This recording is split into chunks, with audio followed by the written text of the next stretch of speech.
I'm here today with Patrick Cosgrove, Senior Agent at TRG, the Rubinstein Group, and Patrick also happens to be Gavin Rubinstein's Senior Trainer. So not only is he a Master Negotiator himself, he actually works with TRG's agent and teaches them how to be negotiators. So when does a negotiation actually begin? Which I'd say the answer to that is as soon as we meet somebody. I think it's all building information on people, how you can actually serve them best. Yeah. And of course, like our mentality is that our job is to get our owners a good result and service them by actually servicing the buyers as well. Yeah. That can lead to that. And what sort of information are you mentally collecting and when you're profiling people, when you see them at an open or when you're on the phone to them? I mean, the simplest things is sort of the age groups, whether they've bought before or they haven't bought before, maybe.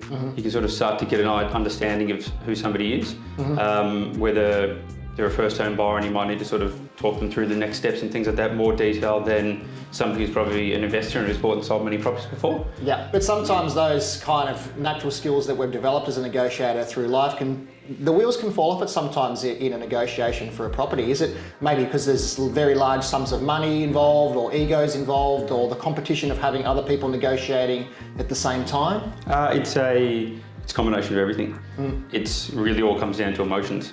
Yeah. If you're an emotional person and you have something that you really want, and you're emotional about that want, that desire to get that property or whatever it is, the object that you're trying to ascertain, if you become emotional, you lose all sense of logic and Is that the number one block, do you think, for prospective buyers when they're conducting themselves in a negotiation? Is that the biggest obstacle they have to overcome to buy well and to win a negotiation? Definitely, and I think you have to look. It's you take it back to like something like poker, for example. It's the only way to win effectively and get the best prices. You have to be prepared to walk away. I'd say that's one of the biggest things with my buyers is they don't want people, sometimes even to us the buyer's agent, they don't want people to know how much money they potentially have to spend or how much they would like to spend on a property, and very uncomfortable to tell sales agents as well. It's sort of like the number one thing.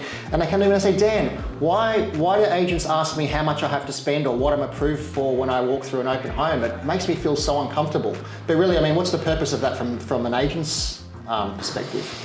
You take it back on like just a small item, like we're salespeople, of course. So it's like walking into Apple and saying, "Oh, I'd like to buy a laptop," and the Apple person goes, "Well, what would you like to spend? Do you want to buy the MacBook Airs for $1,500 or $2,000? Or do you want the Pros for $4,000 or $5,000? And if you're like, "Oh, I haven't got a budget," well, of course, he's going to take you to the $4,000 or $5,000 ones probably. Whereas for us, it's like if somebody comes to us and goes, "Oh," they look at a property with us, and usually we try and ask them very politely, look, it's a thing we don't want to offend anybody. We say, look, is there a comfortable range you wanted to shop within? Is there other property you've seen that you want us to base your search around?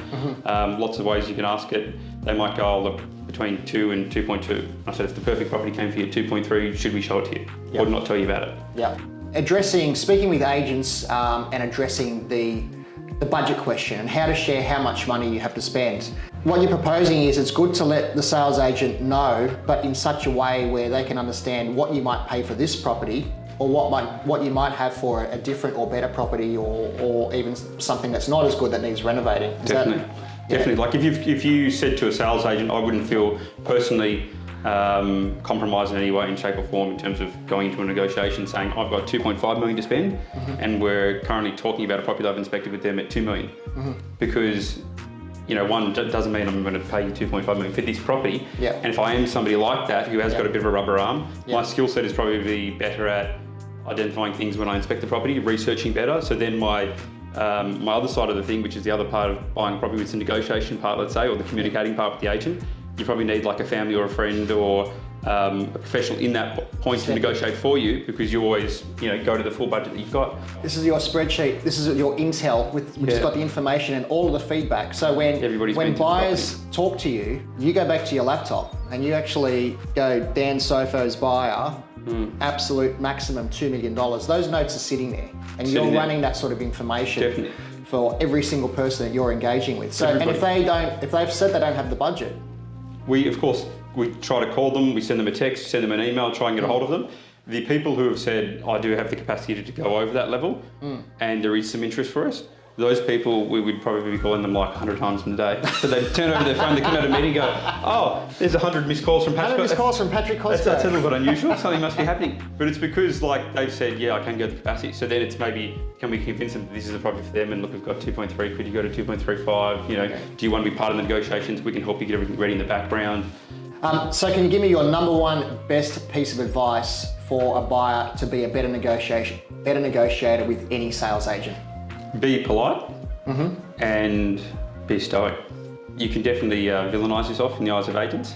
I've seen it before. No, it's hard to believe, but agents have egos, and they don't like to lose control to some degree or feel like they're being out-negotiated. Yep, and it sounds to me that it's really about keeping the deal rolling forwards as well, and making sure that it has momentum. Like our job is to sell the property, but at the same time, it's yes, we're to get the best price, but to give our client service, to give the buyer service, but at the same time, it's not to blow the whole deal together. You know, you see before where clients have an offer of 2 million and then they don't accept the offer for one reason or another. Maybe the agent wasn't good enough to effectively communicate with them, that's a good offer and we should consider it, and then it sells, you see it 3-4 months later for 1.9. And you know, I've seen situations like that, I'm like, oh gosh, you know, I'd hate for that to happen to me, to not be a good enough communicator with your owner to effectively say that's a good offer, we should consider it. Yep. So of course, like, there's lots of balls that agents are juggling, definitely. But Cool. Don't get emotional and be polite. And agents should do the same as well. Absolutely, it goes both ways. Yeah. That's awesome. Great information. Great to speak with you today. Thanks for the chat. Pleasure, mate. Cheers. Thanks, Matthew. Cheers.